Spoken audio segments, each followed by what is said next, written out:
परियों की खूबसूरत दुनिया। मैं जिया नामी परी रहती थी। जिया अपनी खूबसूरती और जादुई ताकतों की वजह से मशहूर थी। एक दिन जिया ने इंसानों की दुनिया देखने का फैसला किया।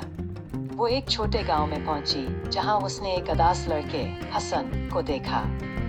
जिया ने पूछा, तुम क्यों उदास हो प्यारे बच्चे? मेरी अम्मी बीमार है और हमारे पास उनके इलाज के लिए पैसे नहीं हैं। जिया ने अपने जादुई छड़ी को घुमाया और एक सुनहरी रोशनी के साथ एक जादुई पौधा नमूदार किया। जिया ने हसन से कहा, ये पौधा तुम्हारी अम्मी को सेहत याब कर देगा और इसकी पत्तियां तुम्हें हमेशा खुशी और खुशहाली देंगी। व्हाट? हसन ने जिया का शुक्रिया अदा किया और पौधा अपनी अम्मी को दिया।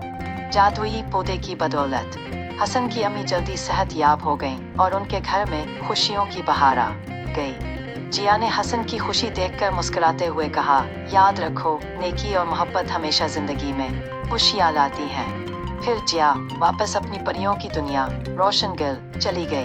गांव के लोग जिया की मेहरबानी को हमेशा याद रखते और उसकी नेकी की कहानियाँ सुनाते।